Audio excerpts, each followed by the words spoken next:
Namaskar. Welcome to the 26th episode of the Indian Ad Geek. My name is Vishal Mehra. Our guest today has spent over 3 decades at one address and somehow made it feel like a different city every few years. From JWT to Vandaman Thompson to GTB to VML India, Babita Barua hasn't just witnessed the transformation of one of the world's great agency networks, she's been the one holding the blueprint.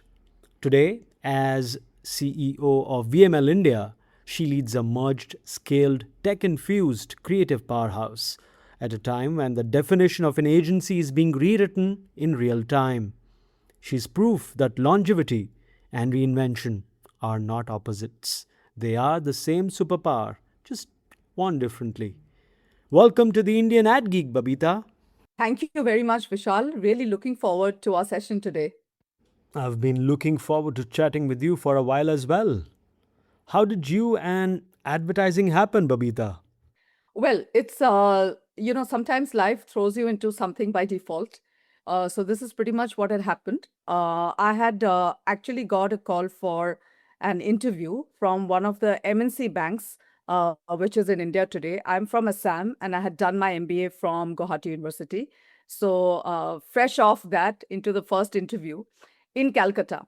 And in that interview, the person who interviewed me from that bank actually said, "Hey, really liked meeting you, but now that I talk to you, have you ever considered advertising?" So I said, "No, not really, because my heart was in, MBA, so banking and all of that." So he said, "Why don't you go to HTA and HTA Calcutta? And I just feel you'll be good for advertising." Okay. So I came back and I said, "There's nothing to lose anyway." So I reached out to HTA Advertising, and the rest is history. I got the role immediately, joined as a management trainee, and here I am now 25 years plus later.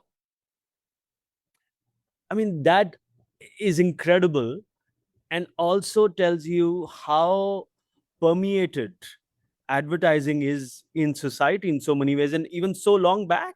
I mean, a bank employee knowing an agency's name so well. I mean, I think it's fantastic. That's so nice to know. VML is now a massive unified entity designed for connected commerce. Historically, legacy creative shops and high octane data technology firms have very different cultural DNAs, right? How are you ensuring that the creative friction, which is important for world class work, is not just smoothed over by the operational efficiency required to run an agency of this scale?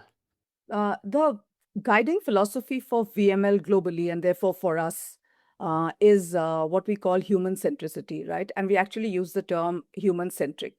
Human centric means uh, everything that we do, starting with what is very key for VML, which is brand building, what we call BX and connected brands, what the world understands as deep consumer insight, very strong storytelling that really is very relevant, that leaves me with an emotion or a behavior or inspires me to act and impacts the brand. That is powerful storytelling, right? So, at the heart of VML, that is a key part of it through the human centricity.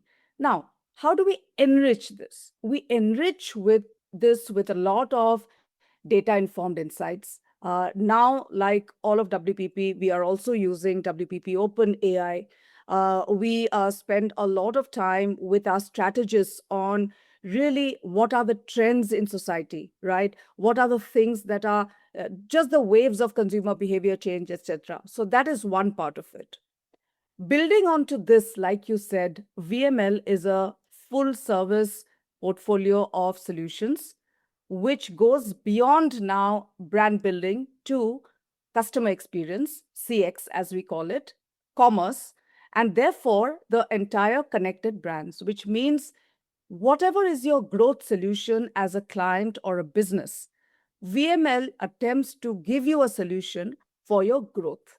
That means that it is measurable to a great extent, right? The creative part, of course, we have to decide which part of it is measurable, because like we said, some part of creativity is just long term impact, right? But increasingly we are getting into what is your growth solution, therefore what part is BX, and therefore what part of it is, you know, going on to CX, CRM, data analytics, owner CRM and prospect CRM within CRM, retail, rural, commerce. All of these are part of what VML offers. Some clients actually come to us only for a health solution, only for a CRM solution, only for a CX solution, and some come to us for full service. Some continue to come to us in India for, what should I say, classic brand building. Staying on classic brand building, VML manages some of the most iconic global portfolios in India. As we see a shift in economic power towards Bharat, how are you advising global CMOs to pivot their storytelling, Babita? Is there a danger that global brand guidelines are actually becoming a barrier, let's say, to winning the next 100 odd million Indian consumers? So global guidelines are very much there. You are right. Not just for our global businesses. We have a mix of global and local businesses, right? Like all network agencies. So they are a reality. Global guidelines are also a reality for us as VML, as part of WPP, etc. Right? There are certain things we do, certain things we don't do, etc. But when it comes to, is the global guideline, especially for the client business, um, not first of all, it will never stand in the way, right? No business will want any guideline to stand in the way. But for us, how do you therefore tropicalize that brand guideline? Okay. How do you use what is there overall in the brand and what can be done in the brand sandbox to find a way to get in culture, which is local, to find a way to get in behavior, which is local, to find a way to get in retail, which is local, rural, which is local. So this localization, I prefer the word tropicalization, because localization sometimes means that we are just adapting, right? And this is not an adaptation game at all. This is really taking the essence of the brand globally, and how does it manifest itself in a way locally that gives you the ultimate relevance and the ultimate impact. Now, this can be done only if you have a very strong marketing partner who also understands the importance of local nuances, local sensitivities, being very culture centric. There are some businesses where I must admit that the global guidelines or the global way of working is such that there is pure play adaptation. We have those businesses as well. And those are also then, how do you really adapt in a way to bring in more efficiency? Because then it's more of an efficiency game, right? It's more of an understanding of retail game. But most of our businesses are really about tropicalization and how we work with our client partners to enhance that global guideline which was given to us. Okay, so what you're saying is brand guidelines usually don't come in the way, especially when it's a global brand trying to go local, right? So let me put it this way. If we feel that it comes in the way, or if we feel more than comes in the way, if we feel it is constraining, okay, that is where I said you need the partnership of a marketing team who collectively with us can talk to global teams to say, this is where we need to be flex. This is where it'll only enhance, because otherwise it'll be a frictionless marketing world. I won't be lying to say there are conversations which happen like this, and the best relationships work their way around these conversations and decisions. Yeah. You mentioned something really interesting there, frictionless marketing. Yeah. And so many brilliant people have, I've had a word with on this podcast. So many people have actually advocated for friction because, especially from a consumer side, because so often it is seen that unless a consumer is putting in some sort of effort to get something, um, the value isn't there. So if you're giving something away for free easily, that is not as valued by the consumer as it is when he has to work slightly for it. So in those cases, friction actually works, to the advantage of the brand, depending, of course, on what kind of brand you are, which category you're playing. There was an episode on luxury marketing in Hermes came about, and how it actually poses friction in front of its consumers to let them buy handbags, right? So it depends, but that's an interesting perspective. Say the Yeah. frictionless word I used here was in the context of global and local. and how the brand guidelines become frictionless, right? So, We have moved past the wow phase of generative AI. From a CEO's point of view, how is AI fundamentally changing your P&L? look, AI is something that we have to talk about, right? Even if the question was not there, it would have come up in our conversation. Because it is changing the fabric of not just our industry, right? It is changing the fabric of our lives. It's changing the fabric of your life to an extent, my life to an extent, right? So we cannot, as an industry that is about people and influencing people, stay away from it. Now, there are many aspects to it, and I'll just stay on the top aspects, right? Because otherwise, it'll take a session by itself to talk about AI. The first one is, how are we using AI as VML? Again, part of the larger VML system and part of the larger WPP system, of course. One is, how does it really enhance what we do in terms of strategy, in terms of powerful consumer insights? That's the starting point. And there, the entire knowledge bank, the kind of agents that we have that we call super agents, and you read about it. There's a lot of posts on LinkedIn, a lot of discussion on the super agents that we have that we can access. For example, agents on behavior, agents on effectiveness, agents on research, etc., that our teams have been taught through capability clinics, through use cases on how to use it. So one is, when there is a brief or an opportunity that comes to us, how do you very quickly, with agility, and Vishal, I'm using the word agility here because that is the more important thing. We don't need, like, say, a big team of, researchers or people who used to do that, because now you can actually sit as a small team, get into it, put in the right prompts, get out the reply. The second part of it is the creativity, where some part of it, we call it low hanging fruit, right? I mean, I call it low hanging fruit, which is pretty much developing a layout, developing a storyboard, developing a banner, all of those, which is asset creation. In that asset creation, actually, AI allows us to do content at scale, which means today I can really across the world deliver with the setups that we have content at scale. And we do that, and we have examples of that in the WPP system as well as with us. The other part of it is, how is creativity enhanced? When I'm a creative person, how do I use AI, right? And that comes in with, how are you as an interface and a human interface bringing in your learnings, bringing in your creativity, taking in what the AI gives you? Because remember, an AI output is a derivative of the vast knowledge which is out there. But it is not your original thinking. It is not what, as a VML creative person, you bring to the table. And therefore, that is where, on top of it, you are the chef, where the automation has been done, fantastic mix has been created. Now you say, okay, this is what I want to do because I understand the consumer here, and that's how it's going to be done. The third bit of it is, what is under discussion now increasingly, is what are the efficiencies that finally can be, and actually more than efficiencies is optimization.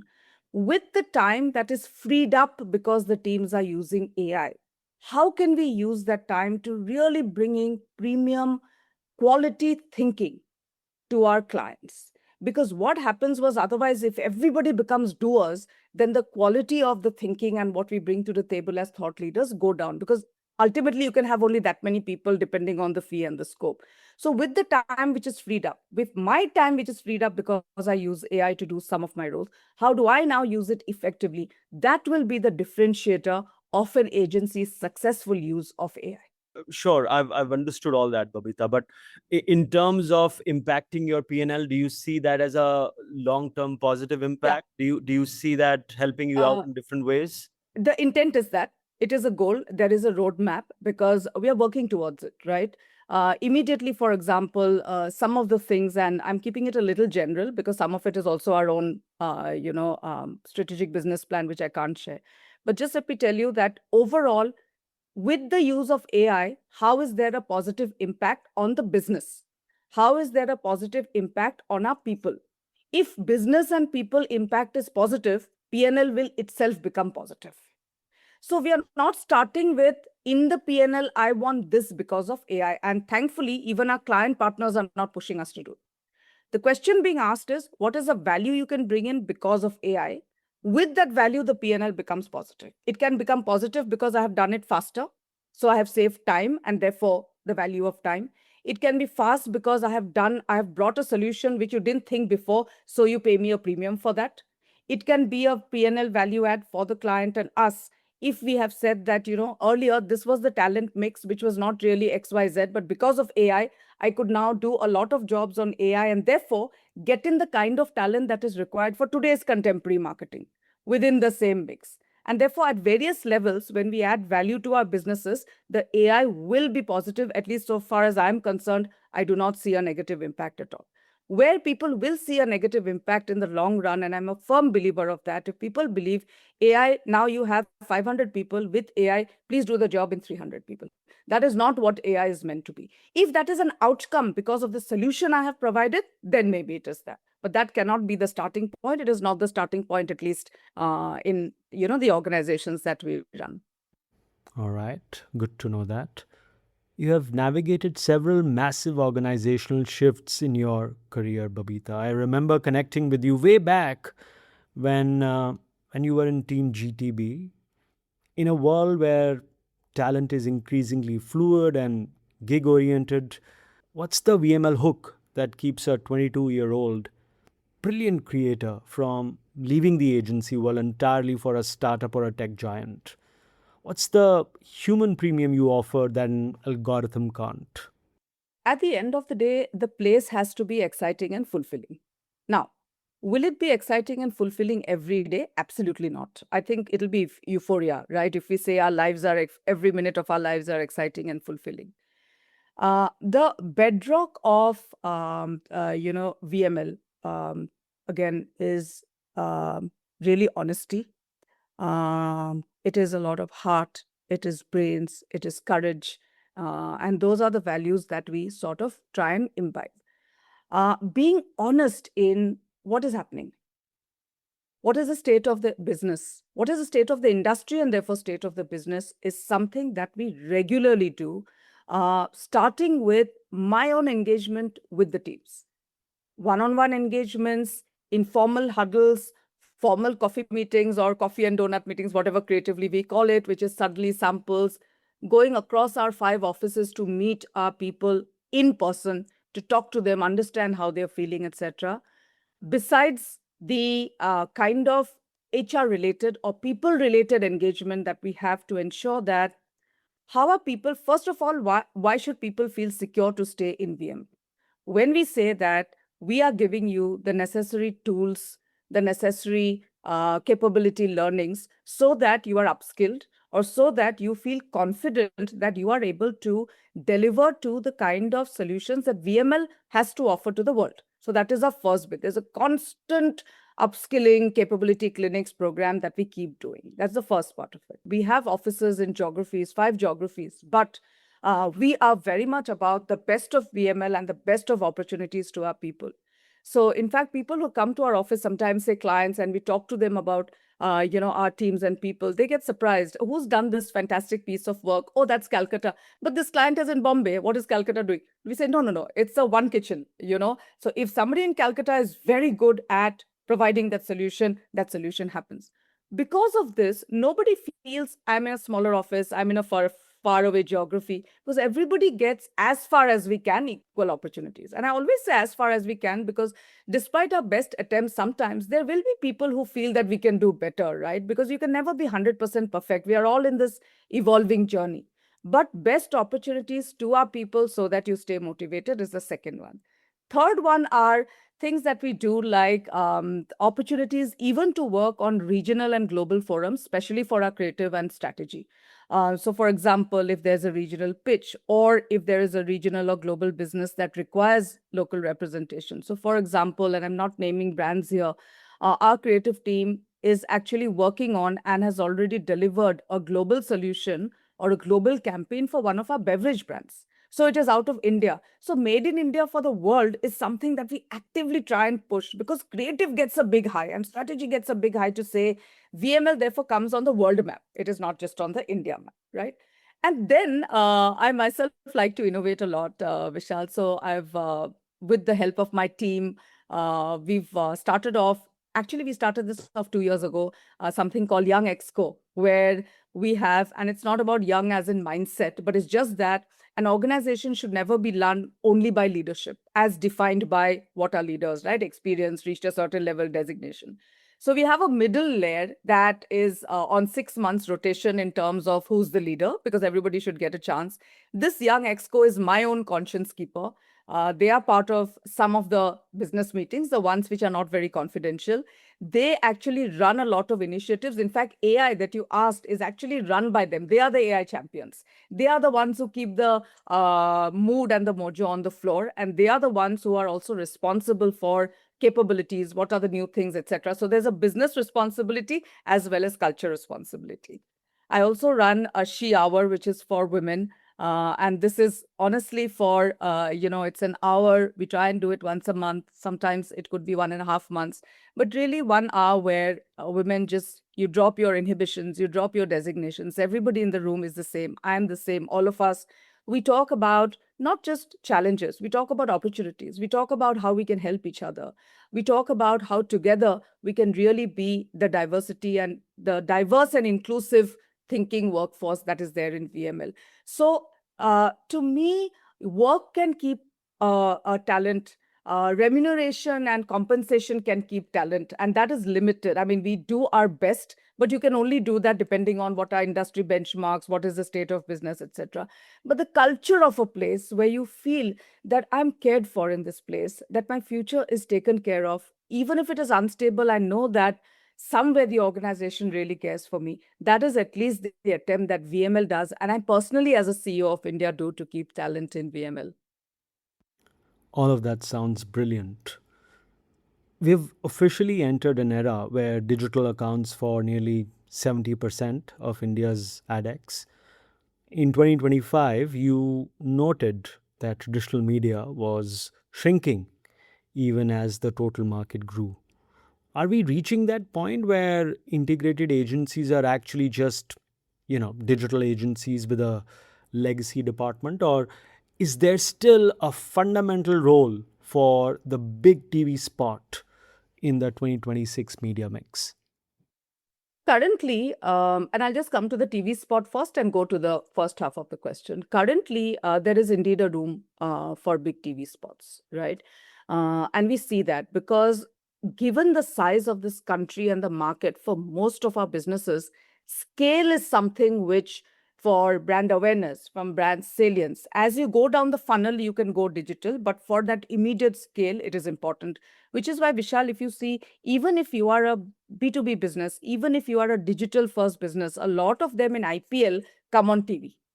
A lot of the tech brands do a TVC and come during IPL, and that is because you cannot beat the scale and the reach. The fact that because you are on TV, you also have credibility. You are not just a fly by night. I've done some carousels and tomorrow I may not be there. So it adds credibility to it, and therefore there is a role to play. Having said that, if you are only masters of TVC and storytelling, days will be numbered beyond a point. Because to your point, really forget about the industry. The consumer is not there to the extent they were, even in places which are tier 2 and tier 3. And if we are not there where the consumer is spending most of the time, in fact, doing commerce, in fact, learning, trading, then it cannot happen. So what we are looking at, therefore, is the mix, even in VML, and we just had a presentation last week, in fact, our mix from what we call legacy advertising versus the non-legacy. And we just use these terms right or wrong only internally so that we know where the shift is happening. The shift to digital first, social comms, social listening, social commerce, CX, CRM, all of these others that VML has as solutions, increasingly we are seeing the pie increasing. And from 2024, it is actually going north. Now, in terms of actual spends, these spends are still not as high as some of the big retainers or big spends that we have on campaigns where TV is primarily, not just TV, print, outdoor are primarily the brand. But even then, if with that you are not able to continue the sustenance or continue the full funnel with digital, then it will be short-lived. Then it will just be you've been there, but you've not done the rest of the story. So I'm happy that for us, the focus is therefore never just on only just the storytelling in the legacy campaign parlance, everything is storytelling. For me, even if you do a CRM campaign, is storytelling. Why will I, as a consumer, look at a WhatsApp or look at a emailer that you have sent if inherently you're not telling me a story? And a story can be very much evidence-based, fact-based, right? Every story is not a once upon a time. So that mix is here to stay. I feel a lot of the independent agencies that are coming up in India and are doing very well are on the table because of the digital solutions they provide. But perhaps in a way, clients would be, a lot of clients, it depends on also the client appetite, okay? But a lot of clients that are there in the portfolio feel that if you come to one place where you get all the integrated solution, it just becomes that much more efficient. It just becomes that much more of brand consistency in the very fragmented channels and solutions that you see around. And that is what we are hoping to do increasingly as part of our growth strategy as VML. Yeah, and I did see and did hear you recently when you were talking about human centricity, and Yeah. you mentioned how even a simple banner can have some storytelling behind. Before we move on to QCOM, here's a reminder to all our listeners: please like, subscribe, follow the show. It helps. Okay, back to Babita. Q Commerce Babita has evolved from a delivery convenience to a top tier media choice for brands. Very big. I want to know from you, how is VML India helping, let's say, legacy FMCG brands pivot their creative strategy when the shelf is now 6-inch screen, right? And the decision time is even under 10 seconds.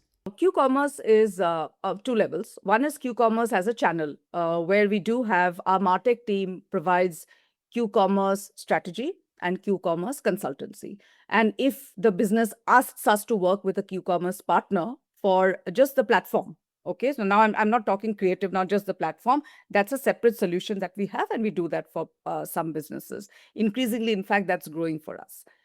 The other part of it, which we have to be very careful about, and we are doing that through collaboration, but at the same time, we have to be cognizant about what is it that we can do to work on it, is Q-commerce is also generating and offering content to brands that are there on the platform. So for example, if you're there on the platform, the Q-commerce partner is actually creating the content, which could be a banner, which could be a little, what do you call it, cinematograph, which could be a moving asset, a dynamic asset, etc.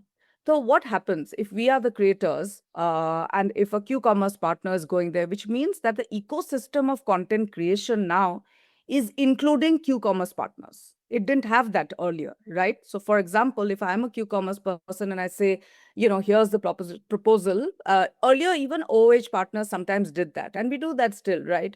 That we also take on some of the content development for you. So it becomes like a package, right? You offer it as a proposal. So that is something on one or two businesses, especially two beauty businesses. In fact, one is beauty and one is beauty related. We have actually partnered. So it's a client, Q-commerce partner, and VML on how do we generate the content. And then our content strategy team, Q-commerce strategy team has come in on how does the platform work efficiently. This is something which is evolving for us. And I'm hoping that in the next 1 year or by the end of this year, we'll have a few very powerful use cases basis on what we are starting to do on this one. And the brands, by the way, that you're working with for Q-commerce are international brands, or do you see more Indian brands getting into it? Lot of Indian brands getting into. There are the international platforms which are there. International platforms, we also have international, to your first question on global, not guidelines, but global strategy, but a lot of local players. Local players also, you don't have a big global market to navigate, right? So they do come up with very quick solutions sometimes. Very agile at times. So it's interesting. It's a good question. In fact, it's very interesting. The nature of work that a local player brings and a global player brings are quite different at times. And one would assume that a local player would be slightly more nimbler, would be slightly more quicker in decision making as opposed to a global brand. They would Oh, go there through their rhythms and the processes that they would have in Look, terms, especially of marketing? it's a little too early for me to comment overall what it is. In our experience, we don't see that much of a difference, except in the approval system, perhaps. Where if you're a global person, for example, and we've just had an ID8, you would now have to get your guidelines checked, etc. The local. Now, is it therefore risky? It's not, because everyone has their legal systems, clients have their checks in place. So perhaps that is, but at least here we've not found that much of a difference as yet. But like I said, Vishal, this is evolving. So if 1 year later you and I talk again, I'll definitely have a clear answer, because there has to be some differences in it's like an independent local creative agency and a global agency, right? There is a difference in the way you operate. So there has to be some difference there. On local brands, Babita, everyone talks about tier 2 and tier 3 cities, but the approach is often just vernacular translation. With the rise of regional micro communities and localized creator economies, how do you build a national brand that does not feel like a tourist in these, what should I say, cultural clusters? Right now, therefore, for the VML philosophy, who is our creative team, right? Our creative team is not just the team on our roles. So the second level is a bench of what you call the gig economy, right? Good creative out there. They are not influencers. They're good creative and content creators who we call in periodically on project basis, depending on the business. So that is my larger ecosystem. So now I already have a fixed and a fluid team. The outer ring now is what you are saying, which is influencers. And I don't think while we have done that, I want, as part of our ecosystem of content creation, I think beyond the point, clients themselves or businesses themselves are reaching out to micro influencers to see what they bring to the table, etc. The way we have done it, in fact, one example I have is of a mobility brand, which is it's a tractor brand, right? That we have, where rural plays a very big role, and we have used micro influencers in that. In fact, we have two examples. One I can't talk about because we are still at it, but it's another mobility brand, right? So basically, the rural influencer engagement is done by, we have a social media team in VML. It's quite a differentiator because a lot of other agencies don't have that kind of a cell, right? And we work with, of course, WPP Media for anything which needs more scale. So we work with micro influencers in terms of reaching out to them on behalf of our client partners, doing an assessment of out of the hundreds and thousands who are there, who would be the ones who are relevant for it. And then how do we work with the micro influencer? Because if the micro influencer seems like the brand has paid me and I'm holding this up and I'm taking 2 seconds out of my 30 second of or 1 minute of this to do it, it becomes incredible. And the micro influencers are smart now. They don't want to do it. They want things which are naturally part of what they have as content. So, for example, if the micro influencer is always talking about home or cooking or something, then naturally, if it comes like I have this sauce or I have this ingredient, then it becomes useful for them. They get the money as well and for us. But if they are that and I suddenly bring in a beauty brand to say, while I'm cooking, I use sunscreen, I mean, it just seems very incredible. And as much as we are tempted by their reach, we try and afford them. So this is not a question about how many micro influencers have how many lakh viewers. It is really about relevance. In the Anvil, WPP Media, of course, has advanced influencer platforms and technology. And like I said, we work increasingly with them. The learnings that we have is exactly what I said. Number one, don't go in for the reach, basically the viewers, because that's what they come and that is how they pop up also on the platforms. Are they relevant to you is important. Second, your brand is entering his or her life. And your brand has to, therefore, in that few seconds that the brand is there, behave like that micro influencer. Because remember, the micro influencer talks in local language, has a very, what should I say, sometimes a very raw, very strong, very evocative use of words. That is why they're influencers. So the third thing, therefore, are how do we work with the influencer who will not have so many brand guidelines from us that the whole episode only becomes the brand and not his or hers, right? So how do we therefore really go a little, we pull back on also what our brand would normally do, but at the same time, don't risk the tonality and therefore work with it. That is why we felt that instead of a creative team and an account management working on it, it is good to have specialist influencers. We have an influencer team who is part of social media. We've hired them in the last 1 year to only work on this and micro influencers. Got it. As we look towards 2027, we are seeing the rise of AI agents, AI that shops for the consumer. How does an agency's job change when the audience is no longer a human with emotions, but an algorithm looking for the best specifications, best value? Do we need to start advertising to the LLMs? Look, I think there are actually two parts hidden in this. One is, how will our storytelling continue to be so compelling that it finds reflection in the AI, which was pretty much also in the earlier SEO, if you remember, right? It is while we had keyword search and while we had SEM, etc. But at the same time, that search has to lead to something which is meaningful for me. Otherwise, it just stops at that. So one part of it is, how am I continually engaging, and how are my platforms or my presence in the digital on the digital platforms adding to it.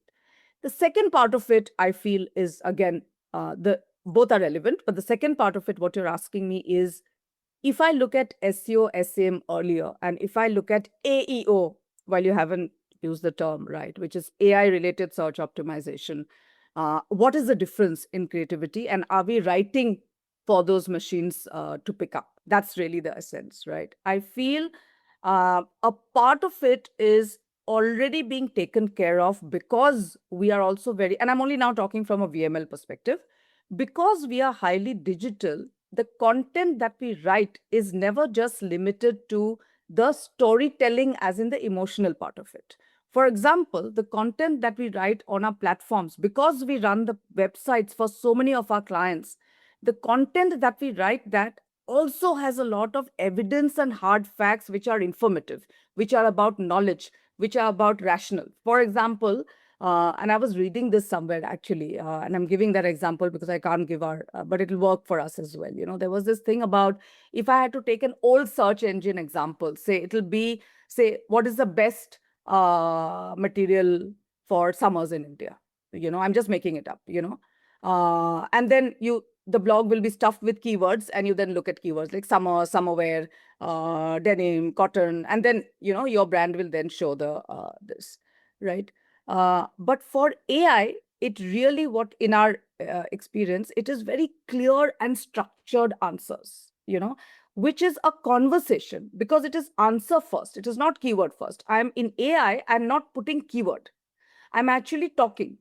What do I do when it is very hot? It's not like denim in India, breathable fabric. The behavior as a consumer when I search is becoming very different. We are entering into conversation, and the AI encourages that conversation. You would have used it, right? Like all of us. It encourages the next conversation. It encourages the next conversation. So it is not just a one. You're actually, your own conversation is building up. You're asking more, you're asking more. So therefore, it will be, for example, the content that we write for example, in this case, what is the wear that is good? How does it help your functionality? How does good wear in summers in India or in a tropical climate actually help you in your well-being and productivity? How does it help you feeling fresh every day? What are the kind of fabrics? What is the technology in those fabrics we do?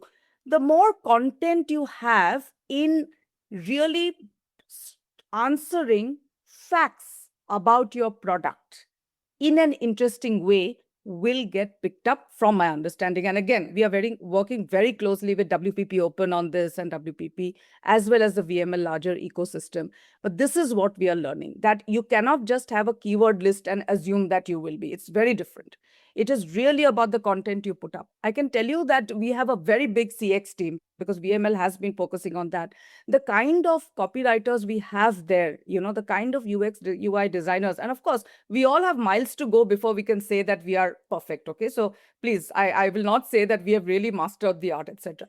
But our attempt with all of this team is that on the website, one, it is simple. It is not logged with copy, or not just website, the blogs that you write, the posts that you put, the stories that you create, are a mix of emotion, but are really a mix of what is in it there in terms of the product, in terms of the solution. I'll tell you, my daughter is 20 years old. When I look at what she looks for when she's looking for something to wear or even something to drink, she's not looking only at emotion. She is actually reading क्या है इसमें, because today competitors are telling you that इसमें यह है, इसमें ये नहीं है. You see what I'm saying? So the market is only making you look at it to say that yes, I love the product, I love the packaging, but hey, let me see whether it has XYZ. Let me see whether this one has XYZ, because you're getting more and more evolved as we speak. So really, it is the way we write content that will help us do the AEO. These are now questions which all of us are evolving, putting it into practice, learning more and perfecting. And hopefully all of us as an industry are able to crack it, because this is the way to go and this is the future. And the future is today. What you just said is so interesting. With tools like Gemini and Nano Banana now capable of producing studio quality assets in minutes, execution is becoming a commodity. In this future, what does a creative director actually do? Is taste the only thing that humans have left to sell? So first of all, I must say that it is definitely not a threat, and the role hasn't, and which is why understanding. And I have to admit, sometimes we also have to educate with the right conversations. Some prospects also, and prospects in the industry out there who do believe that everyone in the organization can also just type in something and get a creative out. So why do I need a? And for that, honestly, perhaps we are not the right agency, because we are not in that business, right? Respectfully. For us, the creative person's time that used to be spent in doing a lot of work that can now be through automation, machine learning, and intelligence be hived off, outsourced. Matlab mujhe, I don't have to make so many layouts now. I don't have to make so many storyboards. I don't have to make so many thumbnails. I can actually do it very quickly on the many tools that we have, Canva, all of the other tools that we have, which we can create. You are getting time to actually enhance your thinking in the short time that we have, and also, even if time was not a constraint, in the kind of information access that I have today. Because today I can access so many other examples, so many other use cases. I can access so many tools. So for example, and you would have seen it, even WPP, not just VML, but we work actively. There is creative tech that we use. We have worked for clients where we have done apps which are for navigation for people who have a certain advantage. We've done apps which are for, scan something and you get a very different world out there, which can then help you get into commerce. So we are using this extremely well. So therefore, for the creative director, it has become a place, or a world rather, more than a place, where you can really enhance your creativity, and you don't need a very large team, a very large studio necessarily to develop that. While depending on the scale of the business, you will also need the team to deliver, because that is a function of the state of the business, right? So for example, like I said, there is a global example, but we use that as a use case. There was something which was in trends, which was going around on, this is the kind of people in the economy who are really progressing for economic progress, right? Now, basis that, the team found that the brand also can actually talk to those people. So then what was, for example, put in AI by the creative and strategy together are all of the conversations that were happening in the industry, including the government, on that section of people.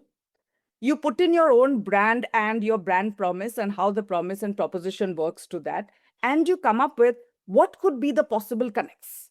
What could be a possible connect or set of scenarios that we can go to the client with? So you do a tissue session that was done, etc., etc. You come back and you say, wow, we never thought about it before. Client hadn't thought about it before, right? Because you're actually taking something in the industry conversation and bringing it. And after that, the team delivered that. And at various stages, whether it is developing a manifesto, whether you have used AI tools. So one thing I must say, Vishal, none of our creative or servicing or anyone has the fear or has surfaced or voiced that fear of what is my role because of AI. What they do voice to us, and that is what we are addressing, how will we be on the top of AI? How do we understand how to use it to the maximum? How do we understand that in our role, this is what we can do to really maximize the use of AI? And, That and is and why, that's exactly what I wanted to ask you next, yeah, which is what's that one skill or a bunch of skills that you're looking at in future graduates to become storytellers or system architects of tomorrow? What's that one thing you're telling them, and what's that one thing that you're telling your existing talent? not one thing, it's a mix of things because the talent is mixed for us. I told you, right? Because for we are full service. So we our Sure. talent is mixed across. So for the MarTech team and the CX and the CRM and the data analysis team, the recruitment and the requirements are very different, right? Now, in that, you're right, we are checking on AI proficiency. We are checking on current levels of proficiency. If you're just an intern, you will perhaps not have that kind of an access to the tools that we have. But at various levels, your exposure. We've hired a very senior person, for example, from one of the top 3 in the tech world. We would never hire that as an ad agency before, right? We've done that because of our MarTech. For the others, what we are looking at is not like whether you work with AI or not, as much as increasingly training and helping on what are the right prompts. What is the way of getting the maximum out of it? And it's not just India, regional, global. We have a whole set of upskilling and learning tools which are being put into this. Competition has widened with the rise of local indie agencies. In a high stakes pitch, how do you counter the boutique argument that big agencies are too slow or process heavy, etc., etc.? Is the future of pitching about winning the AOR, or are you increasingly pitching for, project led ecosystems where you have to keep re-earning the business every quarter, couple of quarters or so? On the first point, it is up to how we deliver. You're right. Clients have a perception that if you're a bigger, setup, you are not as agile as the smaller setups, right? And how do we therefore show that we are units within a big setup? That is how VML is set up, right? We have a digital first unit, we have CX unit. I kept talking about those, where those units show the agility and the flexibility. The creative unit shows us. So if I look at a large organization, you are X number of people, X number of cities, and therefore are you agile. If I look at that team, which is going now, that squad which has been formed. So what we do in VML is we form a squad. So if I get a pitch, I form a squad. The squad will have, depending on the requirement of a core team, and then it has all of these solutions that we bring in to say that this is what we can get to you in addition to this, right? That's the VML promise of. So how agile is that will be something which the clients we have to deliver and clients have to feel. Me sitting there at the table and saying, as a CEO, I can tell you I'm as agile as XYZ, nobody's going to believe it, and I will not do that as well. We had agencies who were by nature designed to take on projects. So, for example, a lot of the work that we do on social first, digital first, social media, by nature are projects. For example, say sometimes we build and then hand over, sometimes we build and run platforms and websites. So we are actually perhaps one of the few agencies that are used to working on projects as well as big retainers. And we have a good balance between the two. And therefore, for us, taking on a project is not a new thing. We will continue to take it on. What we don't take, and that is again, it's a call, it's a business call. For us, it is not feasible to take a very small ticket size, right? Because we have the proposal that we have to give to a client has to be a value creation one. Now, if that value creation comes at a cost which is just not feasible to us to deliver that value, then respectfully we say no to the project. But otherwise, we have a very good mix of that. Can you share an example of how VML India has successfully differentiated itself to win a major new client in the past year? By going in with exactly, so it's a good segue of just talking a little more about the squad that I told you about, right? So it was one of the FMCG businesses which were on a pitch, and a lot of other agencies also pitched for it, including us. And the pitch was for a campaign, right? And they actually specified it's a campaign. It has these assets, which is film, audiovisual, outdoor. It was specified. They, in fact, also had maybe PR in it, but that's it. Sorry, my mistake. It was not FMCG. This is it's a corporate. It's a corporate account, one of the big corporates in India, right? Now, when we went in, we always go in with a solution. Like I said, we don't go in only with a campaign. So, in our homework and in the strategic intel that we discovered as part of the process of discovery, we realized that two things. Number one, influencer. Number two, design was very, very important for them. And they had not mentioned it at all. Both of that. And by influencer, we again mean design related influencers, which are artists and architects, etc.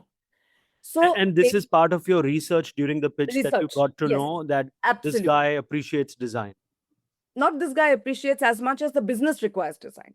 I mean, that's what I Yeah, meant. Yes, yeah. got it. I stand Their corrected. portfolio, which I had a stand lot corrected. of Yeah, architecture related, real estate, hospitality, etc., required design, which is aesthetics, the sense of design that can be infused in what they do, as well as creating an ecosystem of influencers who can influence design. That was not part of their brief to us. They were looking at a campaign, and I'm happy to say that it was one of our top three wins last year. And the feedback that we got was actually this, that the fact that we could understand that while they briefed us for a campaign, that for growing their business, something is very important, even more important than just a campaign. And we actually showed them, one, our credibility, and two, a solution. Because we didn't have a brief for design, so we had to go in with a proactive solution. If you had briefed us, we would have come with this. But because we don't have a brief, please take it with a pinch of salt, because we don't have the, yeah. So it was one of the, in fact, we even talked to an artist, and we got an artist to work with us as a consultant. Again, this artist is now part of the ecosystem that we have as VML. So we reached out to that person. We said he formed part of the squad. Together we worked on it and we do this. So I can tell you my life is very exciting because me and the team, we don't work with just familiar faces that we meet every day. Every 2 weeks, 1 week, there'll be somebody new on the floor who is part of our larger ecosystem, which brings in some new learning, some fun, something else. I think it's one of the joys of advertising. To work with different people and learn from them, and especially now with so much of openness and different flexible working conditions. I think uh, it is, we owe ourselves and our clients and our people to be as varied, as open as possible. So that's phenomenal to hear. So Uh, just one more thing that we did was we also realized that they would need a media partner who really understands the importance of creating an ecosystem. So proactively, we took WPP Media with us. That also went down very well because they understood that as VML, we can reach out into our larger ecosystem. So I just want to make that point as well here. Yeah. Got it. Throughout our chat, Babita, you have mentioned that VML's value proposition now spans BX, CX, commerce. When you get into a BD meeting, are you still talking to the CMO? Are you talking more to the CTO, to the growth officer? Tell me, how has the pitch deck changed when you are selling a technology stack as much as a creative vision? So I don't have an example of few years back because VML was formed in Jan 2024. And before that, there was Wunderman Thompson and VML all separate. So let me talk to you about the separate ones. So perhaps Wunderman Thompson, like a lot of other traditional big creative agencies, would have primarily gone with only a big creative piece, very well researched, deep consumer insight, fantastic storytelling and assets, right? Perhaps VML YNR would have gone with more of a digital first content plan framework. How do we give you a social solution? And perhaps partners like Glitch or Contract would have done a mix of it as a very good creative with some amount of performance marketing, etc., built into it, right? Today, because all of us has come together, it is not just a sum of agencies coming together. For us, it is a sum of capabilities coming together. So we go into a pitch today with the core. The core is creativity. We are not a CX agency. We are not a CRM agency. Remember, we are an integrated creative solutions agency. So the core is creative. We go with creative, and we go with this creative gets translated across your funnel in this way with examples, either use cases or what we proactively come as concepts to say, overall, closing statement from me would be, or the team that is leading it would be, this is what we had for you in response to your brief. We expanded it a little in our view, basis what we feel is required for growth for the business in our limited understanding. And here's what we have for you. That's what we leave it as. So that's the difference in the way the different agencies would have approached versus when we came together, the way we approach it. If Gen AI and agentic workflows allow a team of 5 to do the work that, let's say, previously required 20 people, the traditional headcount and margin revenue model just collapses. I want to know, how are you protecting VML's margins? Are you moving towards value based pricing? How do you convince procurement departments who are trained to look at that classic cost by man hour metric, that they should pay more for a faster AI augmented output?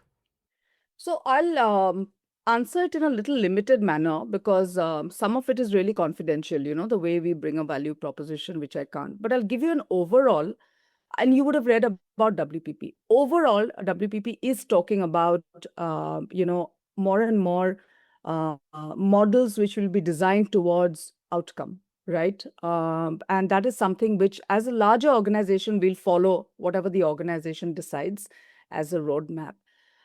Intrinsically, without getting into details, currently for VML, because we have so many capabilities, and like I said, we go with a full suite, the discussion will be of course, the value that we bring to the table and the breakdown of who are creating this value. Because a lot of procurement are not used to, they're more used to, for example, if it's a typical agency creative pitch, they're used to seeing account management, creative, a strategy, 3 columns and maybe studio. So we have in our squad and in our solutions more names, some of which they may not be used to at times, right? For example, a UX UI designer, for example, data analysts. We've got data scientists. We've got a CRM expert. We've got e-commerce expert. So those are where we actually detail out, explain to them that the value that you saw and what the marketing team wants is not just the set of these 3 people or the 3 sets of people, but these are ones with whatever. The rest of it is, of course, something I can't disclose because of confidentiality purposes. But let's put it that way. It is mostly on value creation now, the way we are headed. Got it. Do you believe the pure play agency model has enough juice to sustain 10% growth year on year? I would say it's never going to be pure play. It is evolving, but we can't give up the pure play. So right now what is happening is pure play plus. So that is the way it is evolving. So it's not going anywhere, but you have to have these customizations. You have to have these builds because otherwise you are where you were 20 years before. How are you moving with the way the world is moving? How are you moving with the way marketers are allocating their budgets? How they are defining what is ROI for them, right? So you have to sort of evolve that model. Babita, you have often said that 2026 is the year of optimism for the industry.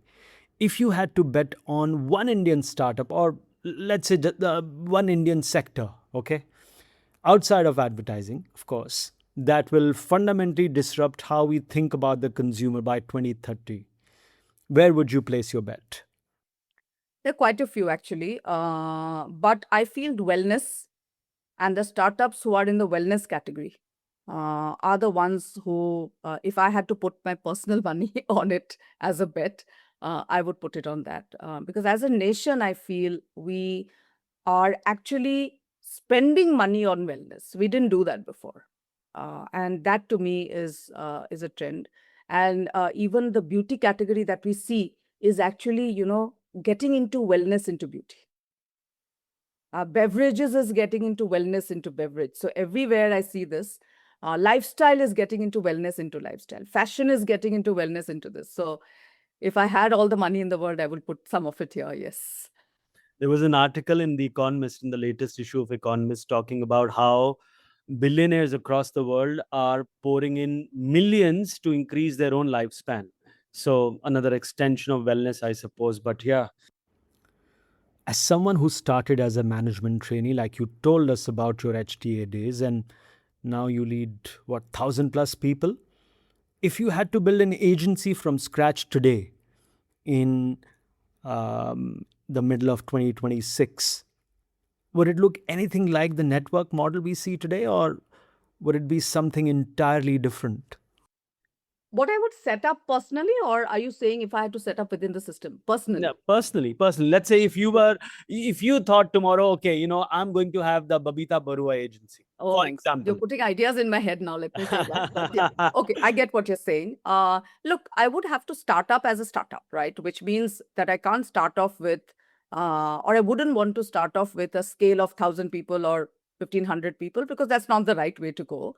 It would be very different from what I'm doing now. What I would, however, do, without talking about number of people or whatever, go on to what is really the canvas of creativity today, right? One is the gig.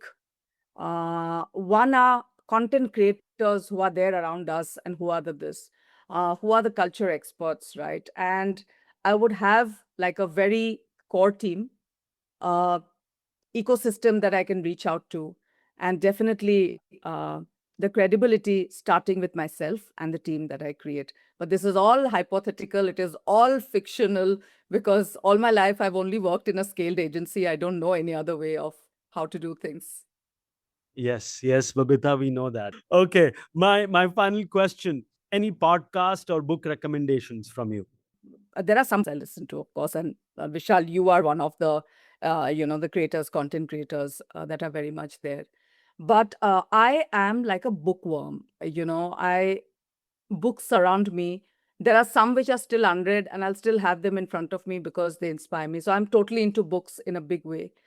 So it's difficult to pick out one, but I have read one recently. So, and I would say that I would, and it is on Ego, and it's by Ryan Holiday. If I'm sure a lot of people would have read it. It's not a very thick book. It's one of those, thing you can hold in your hand, and it's called Ego is the Enemy, right?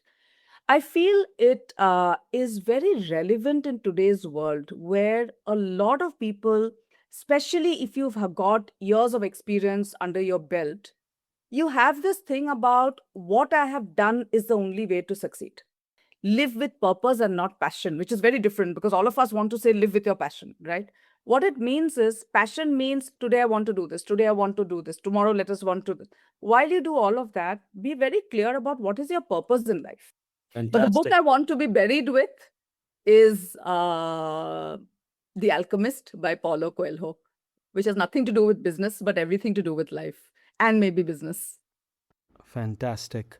Thank you so much, Babita. Wonderful chat. Thank you very much for your time.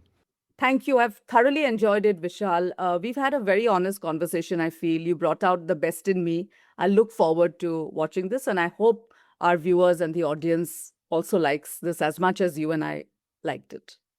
Babita is someone who did not just climb the ladder, she stayed long enough to redesign the building.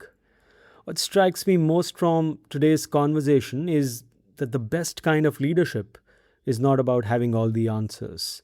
It's about asking better questions, longer than anyone else is willing to. Next week, episode number 70 of the Indian AvGeek, featuring Chris McLaughlin, the CEO of Dallas Fort Worth International Airport, one of the busiest and biggest airports in the world. If you've enjoyed this episode, hit subscribe, leave us a review, drop a rating, and share it with someone who might enjoy it. The Indian AdGeek streams on all major podcast apps. I'm active on social everywhere. Hit me up with your feedback at Vishal1 Mehra. Until next time, keep your creative antennas tuned, your AdGeek flag flying high, stay quirky, stay curious, and keep geeking out.